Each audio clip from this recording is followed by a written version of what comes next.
very good evening to the Honorable Chief Minister of Tamil Nadu, all the distinguished guests on the dais, all the special people who have come from different fields, whether it's politics, cement industry, friends and family. It's a special day. We are all here to honor Mr. Srinivasan and the India Cements Company. And before I start off, I would like to say a big thanks to all the people behind sitting in the blue shirt. They're part of the company, and without their hard work, of course they have a great leader, but without their hard work it would have been very difficult to take the company where it is right now. And if India Cements was not doing well, there won't be any CSK, which means I won't be standing here. So thanks a lot to all of you. In my mind, I made this speech 3 or 4 times and I had to delete it every time. So I was like, I'm not going to make a speech again. I'll just go with the motion and see what really is happening, and we take it forward from there. The only advantage is being the youngest. Often you don't really need to speak in a particular order. You need to just speak out your heart and what is relevant. So I would talk more about the interaction that I had with Mr. Srinivasan and the company. I think the first interaction was, I remember it was during a test match and he became the treasurer. And he comes in and Kashi sir is with him, and it was, I think, lunch or tea or stumps, and he just inquired about the payment, as to when do you get the payment, you play the games and matches. And one of our cricketers said, sir, if you are lucky, we get it after 4 months. He just looked around, Kashi sir was behind, like, Kashi, why is it that they have to wait 4 months for their payment? Kashi sir didn't say anything, and it was looked after there. So that was the start. A lot of us know him as a great administrator, his passion for the sport. He's somebody, which is written in the books also. He started with lawn tennis. He was a very good player of lawn tennis. The company supported a lot of different sports, ball badminton being one of them. A lot of you may not have heard about ball badminton. I was employed with the railways, so I know the sport because, you get employment in because of ball badminton railways also. It's a very interesting sport. Then we move further to table tennis, you go to chess, cricket, of course, we all know. And I think there's one sport that he, I won't say loves more than cricket. I think it's something that he loves to play more than cricket, and that is golf. And that has been his association, with golf throughout. I've had various interactions with him. I got to learn a lot out of him.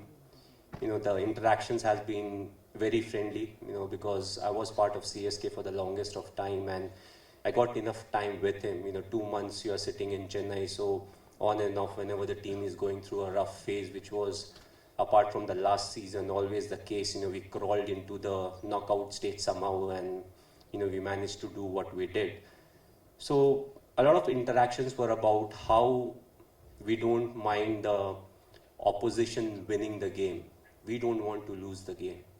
So he's someone who plays it very hard, but plays it fair. And that's why the very first edition, when we selected the team, in my mind, I was like, I want to win the Fair Play Trophy, because I always felt you can play hard, but at the same time, you can play fair and win tournaments. We couldn't win the tournament, but, always we featured in the Fair Play Trophy. And the irony is, last year, again, when we selected the team, we had Watson in the team. He's not here, so I have the liberty of saying this story. So he's somebody, you say something to him, he reacts very quickly.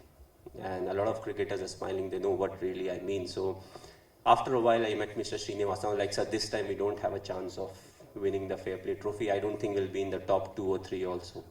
So, what's the reason behind it? We have got a fair amount of cricketers who are very aggressive, Watson being one of them, but I'm not worried about him. The person I'm really worried about is Mr. Ambati Raidu.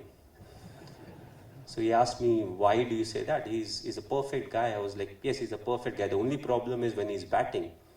If he thinks it's a no ball or a wide ball before, and if the umpire has not given it, he just turns and his hand either goes like that or he goes like this.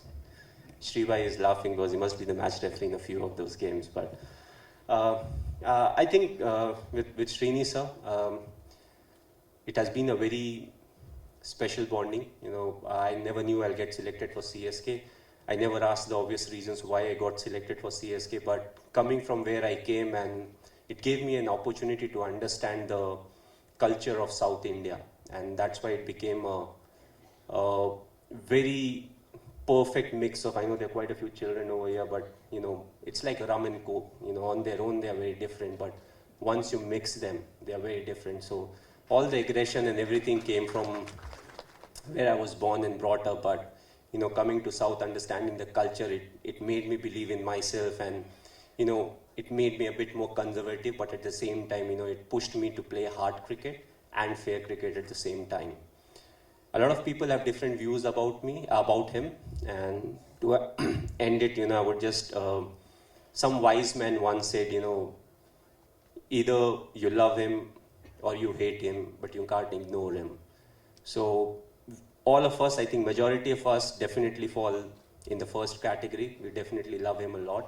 And I was fortunate to spend a lot of time with him, got to understand life, how you're supposed to deal with the failures in life, how you're not supposed to give up, and how you keep helping others as to, they perform to the potential that they have got. So thanks a lot, sir. It has been a learning curve for me, and in the coming years also, it will always be a learning curve. So thanks a lot. It's a pleasure being here, and it's an absolute pleasure to address all of you on this special evening. So thanks a lot.